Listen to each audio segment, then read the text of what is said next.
अल्लाह ने जन्नत सजाई थी, बनाई थी, और अल्लाह ने बड़ी महंगी रखी हुई थी। उसके पास एक ही चीज थी बंदों को लालच देने के लिए, उसने बड़ी महंगी रखी। उसने कहा मेरे पास बड़ी कीमती जन्नत है, मेरी बात मानो, मैं वहां ले जाऊंगा।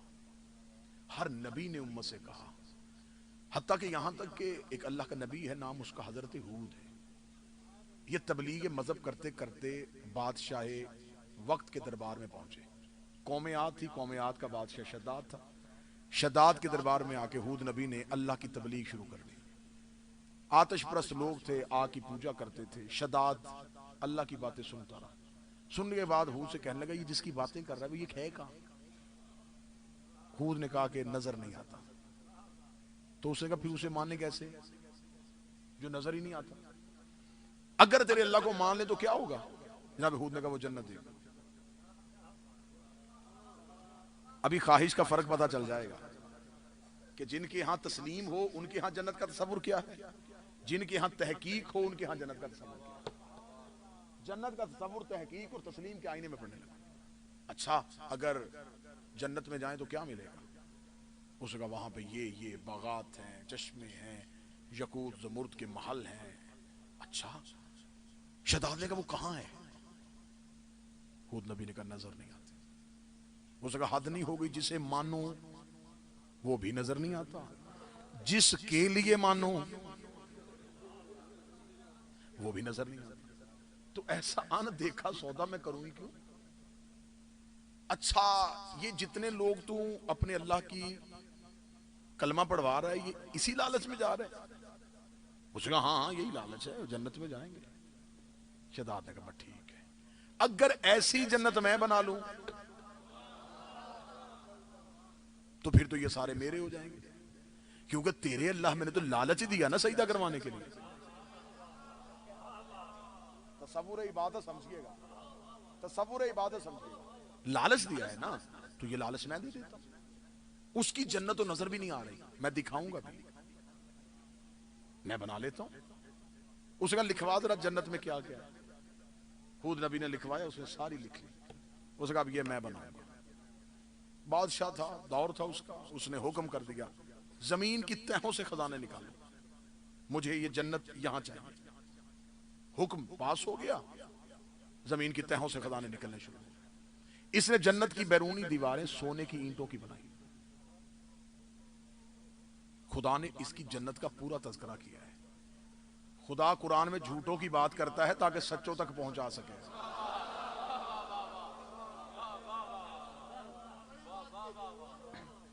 खुदा ने इसे इर्मे शद्दाद के नाम से इस पूरे तस्वुर को कुरान में लिखा है। ये कोई महीने, 2 महीने, साल, 5, 10 साल का प्रोजेक्ट नहीं था, 300 साल लग गए इसे जन्नत तामीर करते करते। बैरूनी दीवारें सोने की बनाई थी, बड़ा मुश्को अंबर के मसाले और ये सब कुछ रख के अंदर इसने अब महल बनाने थे। इसने जमुर्द और यकूत के कसर बना दिए, महल बन गए सारे। अब इसने अगला पढ़ा कि इसमें चश्मे हैं, चश्मे बनाओ जी, चश्मे बन गए। उसमें लिखा कि वहां जो दरख्त हैं वो सोने के, इसे सोने के दरख्त बनाए, उसमें चांदी के परिंदे बिठाए। अच्छा, उसका कर्म ऐसा था, ये चीजें बनाता गया, वो जान डालता गया। क्या कहने तेरे भी या अल्लाह, तू भी झूठे को लगाम बड़ी अच्छी देता है, तेरे भी सदके, तू भी एक दफा रस्सी ढीली बड़ी अच्छी करता है। अब चीजों में जान बढ़ रही है, ये समझ रहा है ये सब कुछ मेरी वजह से हो रहा है।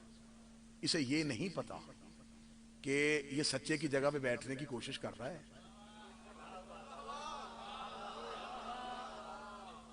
अब इसने सोने के दरख्त, उस पर चांदी के परिंदे, इसने चश्मे बना दिए।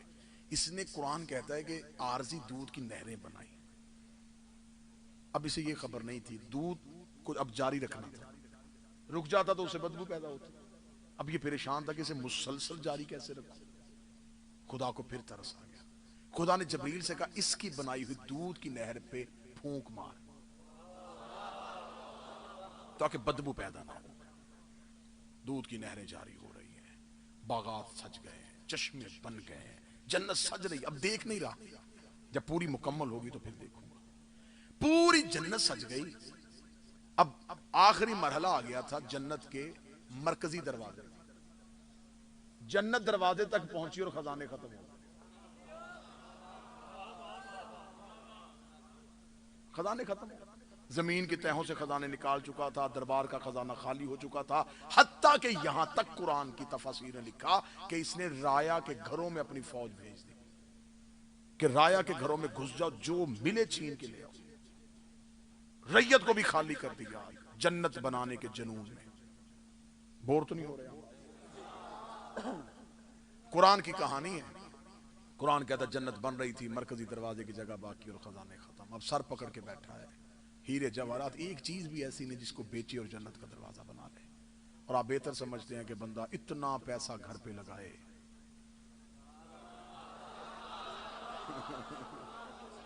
और दरवाजा ही ना रखे और लोगों को दावत पे बुला ले कि मेरा घर बन गया है, तो बंदे बाबा जी आते पहला सवाल क्या करेंगे? दरवाजा कहां?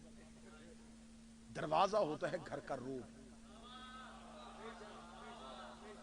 कीमती घर, दरवाजा कीमती मांगता, इसलिए खुदा ने नबूवत के घर का दरवाजा अली को रखा था। को बैठा जो सुन रहा, ताकि नबूवत का रोब बरकरार रहे। जन्नत सज चुकी थी साहबान, दरवाजे की जगह बाकी थी, सर पकड़ के बैठा था। कहां से आए दरवाजा? ये इसने देखा इसके दरबार में एक अजनबी शख्स दाखिल हुआ है, इसको पहले कभी देखा नहीं। इसने एक सिपाही से कहा ये कौन है? ये साहिल है कोई, क्यों आया है? उसने कहा साहिल नहीं हूं जी, दरवाजे बनाने वाला मिस्त्री। कौन था? जबरील। अल्लाह ने इंसान के रूप में शद्दाद के महल में भेज दिया, दरवाजे बनाने वाला मिस्त्री। तो कहने लगा क्यों आया? पता चला है कि आपको दरवाजे की जरूरत, अगर कहें तो मैं दरवाजा बनाऊं। कहने लगा खजाने मेरे पास कोई नहीं है, दौलत खत्म हो चुकी है, और वैसे भी 300 साल लगे, इतनी कीमती जन्नत, और तू मामूली सा मेहमान, तू बनाएगा मेरी जन्नत का दरवाजा? जबरील ने कहा अगर तू कहे तो बतौर सैंपल, बतौर नमूना दरवाजे का एक हिस्सा दिखाऊं। इसे का दिखा। खुदा कहता है जबरील ने अभी कहा, खुदा कहता मैंने अपनी जन्नत में से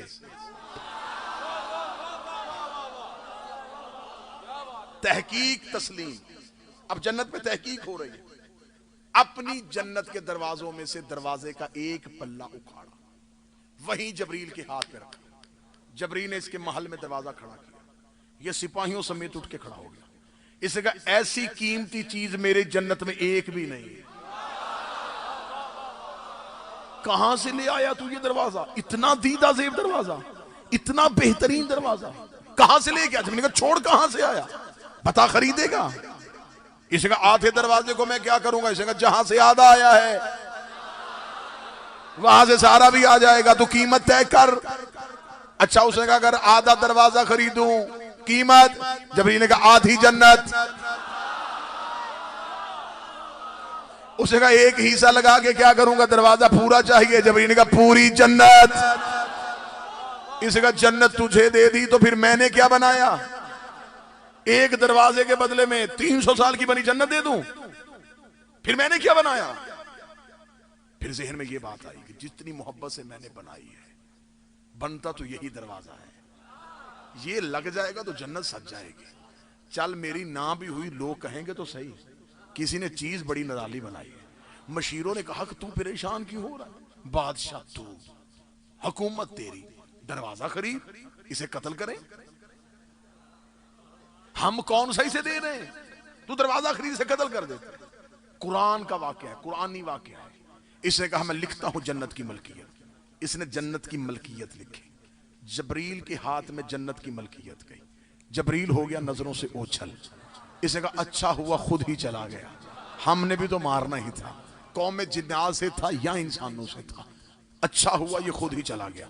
जल्दी करो ये दरवाजा सजाओ मेरी जन्नत में। दरवाजा लग गया शद्दाद की जन्नत के बाहर।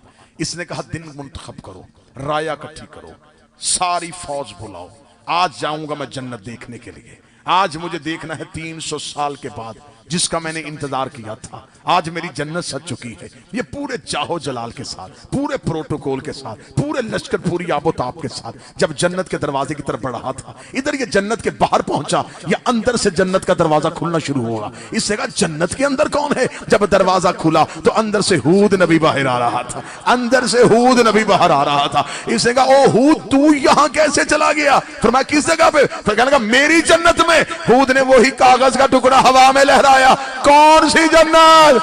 ये तो हमने खरीद ली है। ये तो हमने खरीद ली। कहने लगा ये तेरे पास कहां से आया? ये किसने खरीद ली? फरमाया मेरे अल्लाह ने। कहने लगा वो जो खरीद के लेके गया वो तो दोबारा नजर ही नहीं आया। फरमाया उसी ने भेजा था जो नजर नहीं आता। आया तूने पहले दिन कहा था ना कि उसे क्यों मानू जो नजर नहीं आता? ये उसी ने भेजा था, वो उसका फरिश्ता था। खरीद ली है। अब ये हमारी हो गई है। अब तू नहीं इसे देखेगा, अब ये हमारी है। अल्लाह ने ये पूरी कहानी क्यों लिखी? खुदा ने कहा इसे थी जन्नत में जाने की हसरत, इसे थी जन्नत बनाने की आरजू। खुदा कहता है इसने अपनी आरजू पूरी की। हमने अपनी जन्नत के एक दरवाजे से इसकी 300 साल की जन्नत खरीद ली। खुदा ने कहा यह है मेरी जन्नत की कीमत, कि मेरी जन्नत का एक दरवाजा शद्दाद की पूरी जन्नत खरीद गया। मेरी जन्नत का सिर्फ एक दरवाजा शद्दाद की पूरी जन्नत खरीद गया। और शद्दाद ने यह जन्नत जमीन के खजानों से बनाई थी। जमीन के सारे खजाने जिस जन्नत पे लगे थे, मेरी जन्नत का एक दरवाजा वो पूरी जन्नत खरीद के ले गया। खुदा ने कहा ऐसे हजारों दरवाजे मैंने अपनी जन्नत में सजाए हुए हैं, जिसका एक दरवाजा शद्दाद की जन्नत खरीद गया। अल्लाह ने बता दी अपनी जन्नत की कीमत। खुदा ने कहा यह है मेरी जन्नत की कीमत। जो तहकीक करते हैं उनके लिए एक दरवाजा पूरी जन्नत खरीद लेता है। इधर से हुसैन अपनी बारगाह से उठा। हुसैन ने कहा मेरे अल्लाह, मेरे पास तो तहकीक वाले एक भी नहीं, मेरे पास तो सारे तस्लीम वाले हैं। तो अब हुसैन ने जन्नत की कीमत क्या रखी? हुसैन ने कहा तेरा एक दरवाजा इसकी सारी जन्नत खरीद गया, मेरे अज़ादार का एक आंसू तेरी सारी जन्नत।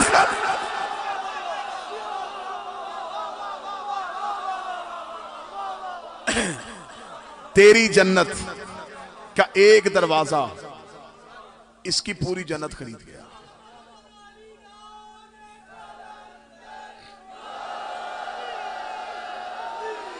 और मेरे मातमी का, मेरे अज़ादार का एक आंसू तेरी पूरी जन्नत खरीद गया। वो तहकीक की मंजिल पे थे, ये तस्लीम की मंजिल पे। इन्होंने माना था हुसैन को, ये कुर्बे हुसैन में आए, हुसैन ने जन्नत ही सस्ती कर दी। इसी मौजू को आगे बढ़ाऊंगा और अगला नतीजा। अब शद्दाद जन्नत के बाहर खड़ा है, हूद नबी जन्नत में जाने नहीं दे रहा। शद्दाद ने कहा अपने अल्लाह से, मैं उससे गुफ्तगू नहीं कर सकता, मुझे वो दिखाई और नजर नहीं आ रहा, मुझे वो सुनाई भी नहीं देगा। तू उससे पूछ, खरीद तूने ली है, मैंने दे दी, एक नजर मुझे बाहर से खड़े होके अपनी सजी हुई जन्नत देख लेने दे। 300 साल मेहनत की है, मैंने खजाने लगाए, मुझे एक नजर देखने दे। हूद नबी ने अल्लाह की बारगाह में दरखास्त की। मासूम फरमाते हैं कि मलकल मौत इसकी रूह कब्ज करने का हुक्म अल्लाह की बारगाह से लेके आ गया। मलकल मौत ने हूद नबी से कहा सिफारिश न करना, वो बड़े जलाल में है।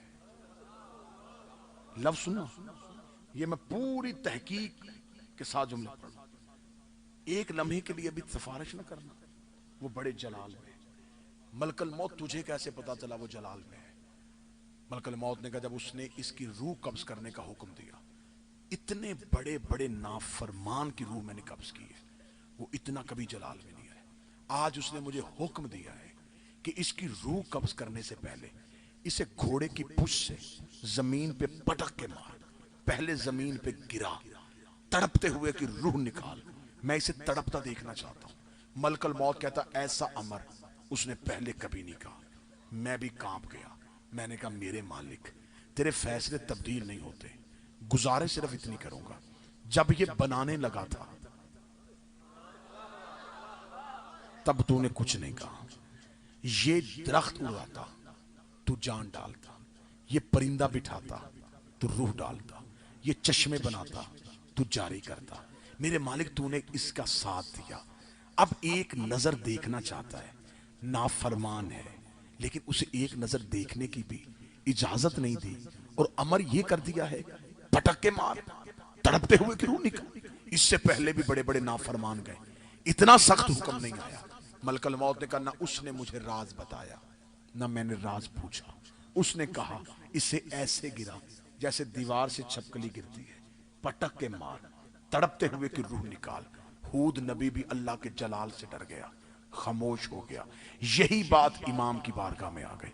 इमाम से आके एक बंदे ने सवाल किया, मालिक शद्दाद से कौन सा ऐसा फेल सरजद हो गया था जो अल्लाह उस पर इतना सख्त नाराज हुआ। इमाम ने जवाब देने से पहले सर से अमामा उतारा। इमाम की आंखों के आंसू बादशाह की दाढ़ी में आ गए। इमाम की दाढ़ी पे आंसुओं का आना था। साइल ने कहा मौला बता सकते हैं इससे क्या फेल सरजद हुआ था।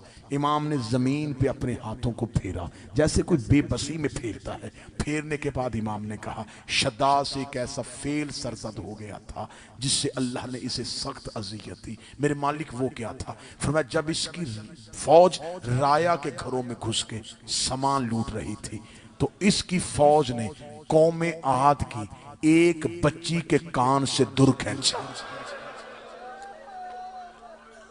मुझे नहीं खबर कि कितने बंदे ज़हनी तौर पे मजलिस में, कौमे आद की एक बच्ची की कान से गोशवारा खींचा। जो ही उसने गोशवारा खींचा उस बच्ची की चीख निकली, चीख पहुंची अर्शे इलाही पे, अल्लाह का अर्श हिल गया। उस बच्ची की कान से लहू का कतरा गिरा।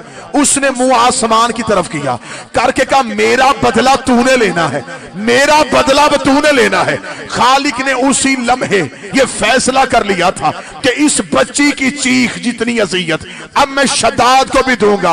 अब इतना मजमा अल्लाह की बारगाह में मिन्नत करे, मेरे मालिक तुझसे कौमे आद की एक बच्ची की चीख बर्दाश्त नहीं हुई। शामे गरीबा हुसैन की बेटी दोनों कानों पे हाथ रख के इधर सकीना लब खोलने लगी।